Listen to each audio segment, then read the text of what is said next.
Hey everybody. First I want to thank Debbie and Rachel for organizing this event. Can we all applaud? Also, I want to thank Jeff Napolitano because I was really cold and he gave me his scarf. Where are you, Jeff? Thank you. And what he doesn't know is I might not give it back. So, how are you all doing today? Yeah, like me. Sometimes people keep asking me how I'm doing, and I say, I feel like I've been hit by a truck, but I'm still standing. So, right? Is that where you are? Yeah. Okay, that's good. You got to keep standing. So, a couple other things. I am so happy to be in America where we can stand up in small towns and on live national television and speak truth to power. And that's because we have a First Amendment, and notwithstanding the leader of this country's attempt to threaten, intimidate, and even encourage violence against the free press, we are still here. And along those lines, I want to draw attention to the fact that there are counter rallies and protesters here, and I'm honored to share this space with them, and we should do that. There's somebody here.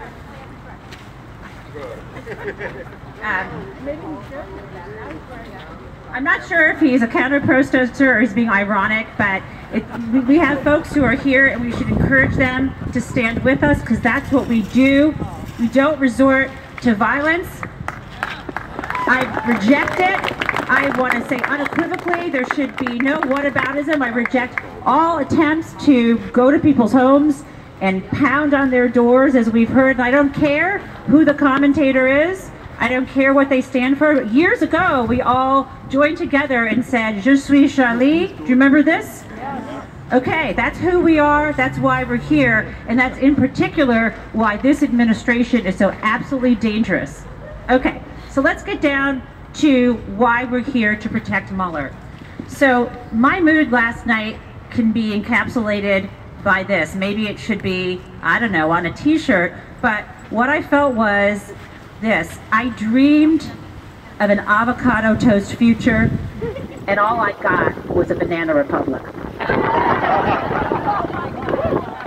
So let's talk about the dream, and then I'm going to talk about the banana republic, where we are. So we have a progressive dream, and we are on our way. Don't let anyone rain on our parade. We had a huge blue wave on Tuesday.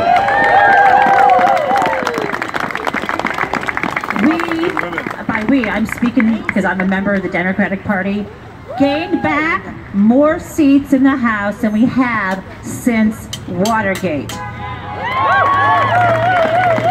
Just like you, there was that moment on Tuesday night when I freaked out. PTSD, I thought maybe we wouldn't take back the House. And then I got paranoid when Fox News announced that we were probably going to take back the House and told everybody, stand in line, it's a hoax, keep voting, because the polls had not closed. But here's the thing, not only did we take back a record number of seats in the House, but the votes are still being counted. And for Christ's sake, it should not be a controversial thing to say, count every vote. And that's happening right now in Arizona, and Georgia, and Florida. And by the way, my friend who I see here, John Bonifaz, I don't know if he's speaking today, he will be, but he's going to talk about the fact I'm stealing, where are you, John? There. He's lectured me on this, but on this voting piece, we have 3 types of voting, John tells me. There's faith-based, there's real voting in 2 states where they actually routinely conduct audits, have, paper ballots, and make sure that the election results are accurate, right? And then they have, I don't know, what is the other one? Faith-based voting? What's your third one? So the next one is semi-evidence-based voting, where we have a paper trail, right? But they don't really, we're not fully sure, we don't audit the results. And then finally we have what he calls faith-based voting. And that's in states where we have no, in states and also in certain areas within states where we have no paper trails. You know, so one of the most important things with making sure we have democratic institutions in this country, that we protect the rule of law, we protect our First Amendment rights, is to protect our voting rights. That is absolutely fundamental. And I want to give a shout out to John, because everything he has ever done since he got out of law school has been about protecting the franchised to vote. And I'm really honored to work with him. Okay. So, let's get back to protecting Mueller and what a dangerous thing it is that Matt Whittaker was appointed. Why was Matt Whittaker unconstitutionally appointed? The answer is because he is a hired gun for the president to try to undermine and shut down any investigation by the Department of Justice, whether it's Mueller or in the Southern District of New York, to go against Trump, his family, and any of his allies for the genuinely serious alleged crimes that they have committed. That's why he was hired, period. And unlike Donald Trump, who claims he doesn't know Matt Whittaker, I know Matt Whittaker. I do know Matt Whittaker. Sort of. The other day when I saw he was appointed, I had never really thought I'd heard his name, but just for the hell of it, I Googled and found out that the very first time I was ever on CNN, it was with Matt Whittaker. Oh, no. I was here in Amherst at one of these flash studios that was run by UMass. He was obviously the studio in Iowa, and then the newscaster, the anchor, was in DC. And I had never done live television, and it was 2 days after the New York Times had broken the story about Don Jr., Paul Manafort, and Jared Kushner, members of the Trump campaign, having met during the campaign, right, having met in June of 2016 with Russian nationals. And when the story first broke, it kind of trickled out. So when the story first broke, no one knew of Don Jr.'s emails that tell us now that he knew he was meeting with a Kremlin-linked lawyer. There's a lot of pieces missing. All we knew when we went on air and that morning of July 10th, 2017, a year later, was that this meeting had transpired and that supposedly the purpose was to get dirt on Hillary Clinton, but all they ended up maybe talking about was the Russian adoption. And what we had been told so far is Don Jr. had absolutely no idea, even now, that the folks there were Russian nationals. He apparently he went to the meeting without really knowing much of, he knew the agenda was to maybe find out dirt on Hillary, but he claims that neither Paul Manafort or Jared Kushner knew what the meeting was about. They just showed up without knowing the agenda or who was there. This is what we knew when we went on air. I'm in the studio with this little earpiece. I can see nobody at all, but I can hear this moron defending Don Jr. And you know, if you've ever done TV, you're super scared that you're going to be like your normal self and wave your hands around and make weird faces. So I'm just sitting there with that. I'm surprised to see. I was totally freaked out, thought I was going to throw up and very nervous, but I had this serene look on my face, going, and occasionally a side eye, and then finally I just start interrupting the guy, because I'm like, you're crazy. You would advise someone to take this meeting? This is not credible. And I kind of went down the list of kind of anticipating what was going to happen next. Well, he was full on supporting Donald Trump at that time. And within hours, the emails leaked. So I got a couple questions about this Matt Whittaker, who is now apparently our acting Attorney General of the United States. What did he know, and when did he know it? Was he just trying to suck up to the Trump administration, showing up on TV, looking the part to try to get a job, like he's telling folks? Or had he actually also had some information? We don't know at that point. But at some point, not just me and others, but at some point Donald Trump knew Whittaker. What we know now from the New York Times, again, these stories start to trickle out, what we know now from late night reporting is that he met several times with Trump. He was gunning, so after he showed off on television, he gets this job working as the chief of staff for Jeff Sessions, who's what used to be our Attorney General, until Wednesday, right? Remember him? Terrible guy, but did one thing right, accused himself from interfering in this Mueller investigation of the president's ties to Russia. Okay, so chief of staff, Matt Whittaker, Whittaker was gunning for Jeff Sessions' job, so now we know that he was having private meetings with Trump in the White House and his allies.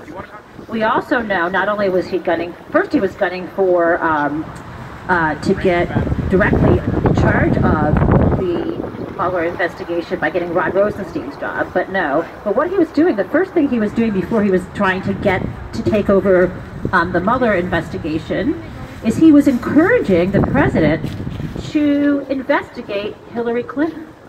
He was, and believe it or not, what we're hearing in the reporting is Jeff Sessions told Trump, don't do that. Don't politicize the Department of Justice. But there was Matt Whittaker, we know Matt Whittaker, encouraging Trump. Okay, so there's also more. What do you know about Matt Whittaker? Turns out that he was a spokesperson and on the board of advisors for a scam company that was just shut down by the Federal Trade Commission that paid like God knows tens of millions of dollars in fines just this past year, 2017 or 2018. And here's what's even crazier. Are you ready for crazy?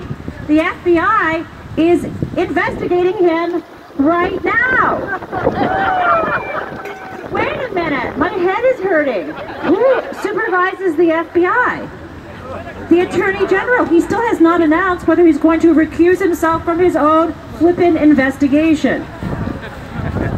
From what I read in the Twitter sphere, you're going to love this if you like a little schadenfreude on your Saturday morning. This is just the beginning for Whittaker. Okay, so I think this is not just the beginning for his troubles, but it might be the end. I don't think he's going to be able to be acting Attorney General. I think John's probably going to talk about some actions his organization is taking toward this. I cannot see Whittaker lasting. And if he stays, I cannot see our democracy lasting. He must step down. Okay. So what? I know I'm talking too long, but are you still listening? No. So here's the other story. Why do we care so damn much about the Mueller investigation? Why do we care? Why does Trump care? Why does Matt Whittaker care? I know there's that nice jacket that says, I don't care, do you? Well, guess what? Trump cares about this. And here's why. Mueller has been incredibly successful. In fact, he is a victim of his own success to some degree, because it's so annoying. People say, let's see what Mueller finds out. Well, hello, let's talk about what he has already accomplished. Paul Manafort, the chairman of Trump's campaign, not only was convicted by a jury on many federal criminal offenses, but he also pleaded guilty to other charges. He is going to be sentenced. This is the campaign chairman of the President of the United States of America. But that's not all. The deputy campaign chairman, Rick Gates, who went on beyond the campaign to be the deputy head of the inaugural committee, has also pleaded guilty to federal offenses and will also be sentenced. Thank you, Mueller. But there's more. And I'm now just talking about the Mueller investigation on people associated with Trump. We also have George Papadopoulos, who was the one-time foreign policy advisor for the Trump campaign, has also pleaded guilty, and he's actually been sentenced. And there's more. Thank you, Mueller. Remember this, Michael Flynn, who worked in this president's administration in the Trump White House as his national security advisor, has also pleaded guilty to federal offenses and will soon be sentenced. But there's more.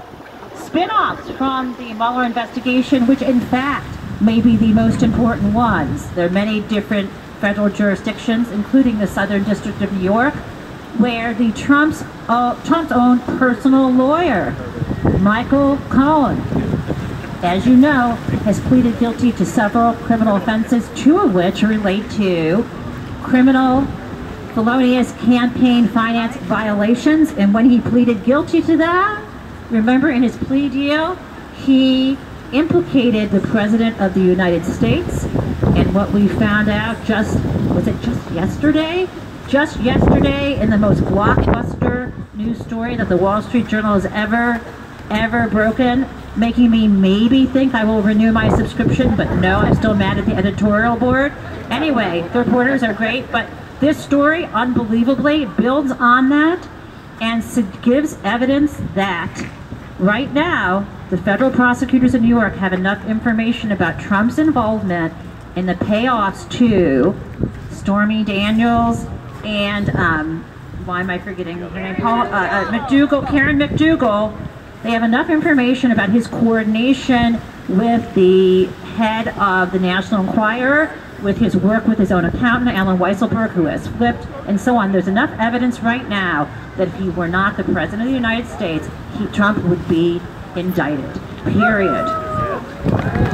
I cannot emphasize how important this article is in the Wall Street Journal. I am not being hyperbolic.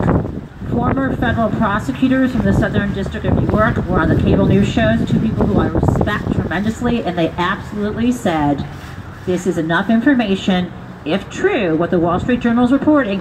The Wall Street Journal, you know, the bastion of left-wing anarchy.